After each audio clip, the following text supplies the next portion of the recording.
Hello. Ooh. Hello. Hey. Welcome, everybody, to the first ever I'm Still Standing show. It's a queer-friendly show. Is anybody out here queer? Yeah. Awesome. The reason why we decided to do the show is because, one, we like to be in our pajamas and in bed by 9, and so early it is.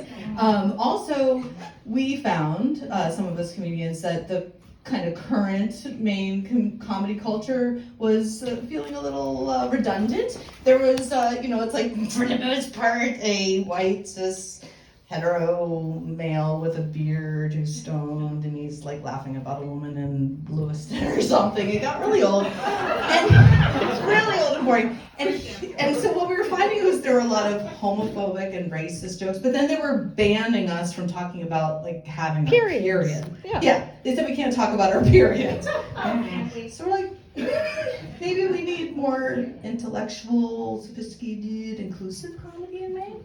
So my two crazy friends, Drew and Figgy,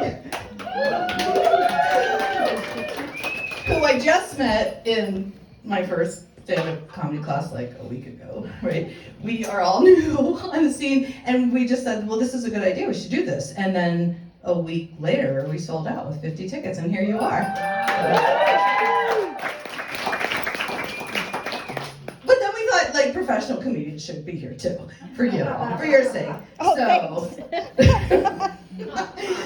So, hand-picked Danny Jordan and Cindy, I'm blanking. Brown. Sorry. Anna Corinthran. Yeah. Conathan, thank you. I am so nervous. Try my last name. Figgy Benatello. Is that right? Nope. No? It's not Benatello? Yeah. Then Benedito. Closer. Okay. Drew Floyd. No! Let's play for a second 6 Degrees of Drew Floyd, because, Let's. I mean, seriously, raise your hand if you are friends with Drew, are friends with somebody who's friends with Drew, or have slept with Drew. Drew, look around. Look at that. This is your life. Wow. Oh God. This is your life, Drew. This is not helping. I do want to thank Figgy for providing delicious snacks. And of course, Tom and Diane, the hosts and the owners of this beautiful space, around the floor, right over here. Yay! Thank you so much. This is such a nice change of scenery from, bars. Where have you been hanging out? Seedy places. Seedy, gross places, and I have sensory processing issues, and like seedy places and me don't get along. So this was so great, and I knew it was clean.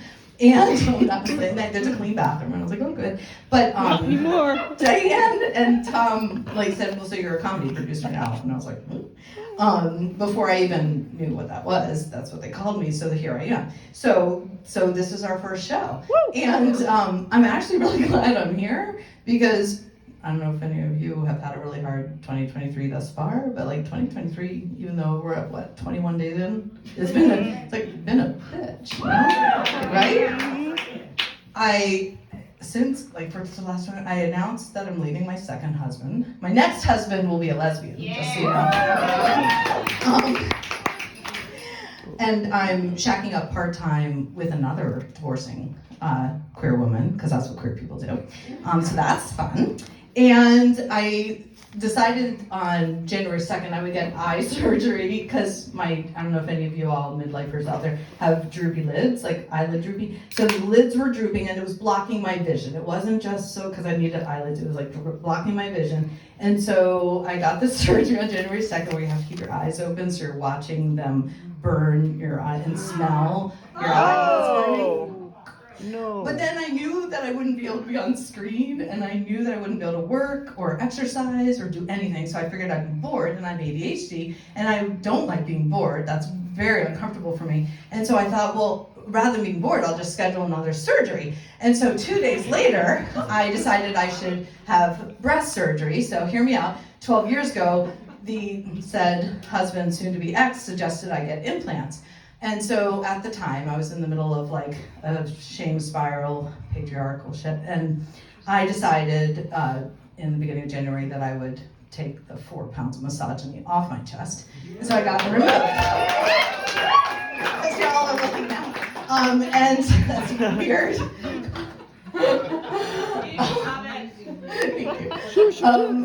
And that was supposed to be like the surgeon was like, we'll just pop them out. And I was thinking, that sounds easy, so we'll just pop them out. I'll be at work the next week, we're good to go.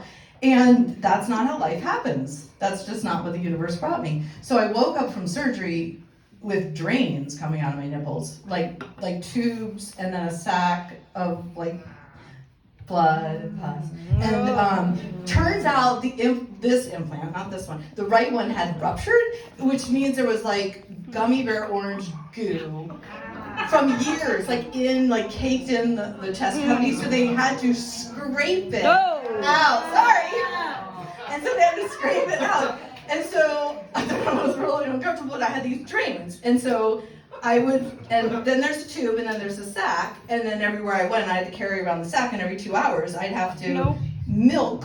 Did you know that? You knew that. You milk. Are you gonna throw up? You milk the stuff into the sack, and then you take the sack, you open the lid, and you squirt it out into not the sink. I did the sink in a public restroom once, and then I realized that the orange goo didn't drain. And so I was like, that's probably not good that y'all have seen my misogyny orange juice. I was like, so you're welcome. Now I use the toilet. So I spit it out into the toilet. Wrap it up. But the universe was like, you're probably bored because, you're used to the sack thing. So we should give you an infection. So then, because there was a hole in my boob with the tube coming out of it, it got infected. And so my left boob is like back to its original state, rather floppy, and I can fold it up and origami into my bra. But my right boob is hard and red and hot. Thank you. It's like volcanic rock, like oozing lava. I'm all stitched under here. There's many stitches. I think I have 20 stitches on my boobs right now. I know, I'm still here. I'm still standing. And Still oozing. I'm still oozing. I'm still oozing. That's gross. You'd probably rather me tell a period joke right now. Like, let's just do a regular old period joke. I would tell you a period joke, but I'm 52 and I don't remember what it was like. To have anything come out of that hole, nor do I remember anything going in. Because it's been a long time, 5 years since something went in. And I know, I'm sorry, I'm just telling you the truth. I'm a truth teller. Really? And so it might be caking over. You know, like the windows in an old house. You know the windows in an old house where if you don't open them for a really long time, they get caked over, and then you need WD or a crowbar to open them up. I'm worried that might be my future partner. I'm sorry. And as if that weren't enough, I killed my clitoris. I did. I called my OB. I couldn't find her. She was gone. No matter what I tried, I couldn't feel her, couldn't find her. So I called my OB/GYN and I said, please let me come in to see you. I think I killed my clitoris. And she's like, come on in. And I said, I just scooched on the butcher block and did the thing. And she was like tapping. She's like, hello. Tapping to see if she could find it. She goes, it's okay. I think it's still in there. I think it's just, you have a hooded clitoris. I'm like, are you kidding me? I have hooded eyelids and a hooded clitoris? Like, in the same month, that's what I learned. That's not okay. And she's like, it's not a big deal. It happens to a lot of people. You're just going to have to do more digging.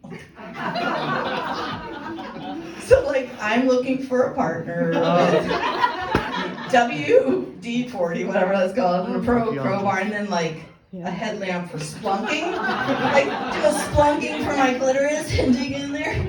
Sorry. So this is how I flirt, by the way, and it's really not effective, I learned. I have very bad luck with dating and flirting. As many of you in this room, I'm just going to make a guess, or maybe I'm diagnosed saying that everyone in this room is neurodivergent, which means we have different brains. Somebody in this room sitting next to you has ADHD, autism, or unresolved trauma, mother wounds. No, nobody, just me. Everybody, don't lie. Everybody. So when I go on a date, my autism makes me just tell all the truth. Like, you would think it was my oozing boobs that were keeping me from second dates, but no, it's what comes out of my mouth. So what comes out of my mouth are all these truth bombs, and so I go on all the first last dates, like just first last dates. And so I go on a first last date with the first woman, and really new to it. And she's a gold star lesbian. I'm like, ooh la la. And so I didn't know what that meant, but then she explained it to me. I'm like, wait a minute, okay. So you've never had penis and vagina sex.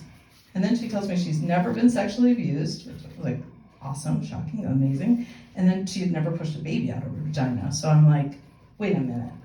So you don't even know what loose labia or labia rub is? There Like, it you is. never There experienced it that? Like, your vagina is intact. What does your vagina look like? On a scientific level, I would just really like to know what your vagina looks like. This is what I said on our first date. And she's like, you will never know. She said, you're an eager beaver. Oh. And I know. And we're not gonna be a thing, but we'll still be friends, because that's what lesbians do. So I'm like, thanks. So then my second first last date, a woman asked me to go for a walk, because that's what lesbians do. And we did a loop around the island, the fairy island I call it, the Macworth Island. We did a loop, and then she's like, do you want to loop again, or do you want to go out for pizza and beer? And I'm like, well, I would loop again, but I really need a bathroom, because I have a loose bladder the first date. But I don't want to do a porta potty, because porta potty smell, and I've got all the sensory, like as soon as the smell hits my nose, like it's going to stay with me, like it will stay with me all day, the smell in my nose, so I can't do the porta potty. I'll be in a treat. Well, actually, we could go out for pizza and beer, but I'm gluten and dairy free, and I will get bloated, I will get gassy. Do you have a code word for if you fart or queef during oral sex? Because I think that would be useful. And it comes out of my mouth before my brain tells me that's not a good idea on your first date. But that's what came out of my mouth.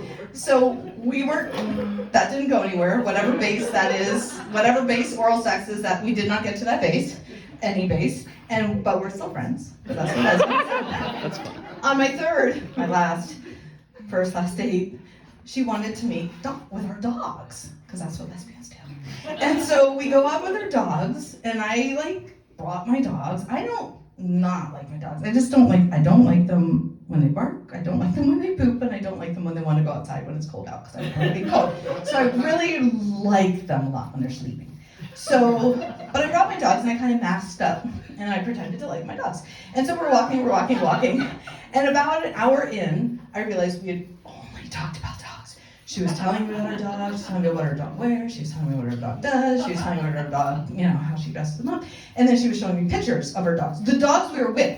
She was showing me pictures of the dogs we were with. So we're walking, she's ahead of me walking with her dog, and I just stopped. And I'm like, hold on. I'm bored of talking about dogs. I'm bored tomorrow already. I'm bored thinking about what future me is going to feel like if you're still talking about dogs. I don't even like dogs. I don't even like my dogs. I don't even think your dog is cute. I'm like, oh, I love your mom. No. Well, the look on her face, she was like, I can't believe you just said that. And we are not friends. Yes. Because lesbians do not do that. They like dogs, more than people noted. Okay, so clearly I'm bad at flirting, but I bet one of y'all is good at flirting. In fact, 2 of y'all. This is an improv game, so this is where you're gonna vomit, throw up, go to the bathroom, right? I understand. But maybe 2 of you in this room are willing to play this game. It's very quick. 2 people who are really good at flirting. It's simple, and you must also know the alphabet. You have to be able to know the alphabet and not have to sing the alphabet between each letter. Okay, so all the hands are going up. So if y'all don't come up, I'm gonna have to pick on a comedian. Anna, you wanna play? I'll play with you. Okay, but not me. Anybody else? No, you're gonna play with somebody else. Whatever person I play with doesn't like me. It's okay. You're gonna flirt so well. They're gonna like you. Cindy? Or Danny? Or Vicky? Or Drew? No. Drew! Drew's up. Thanks, Drew. No, I was just thinking. Come on, Drew.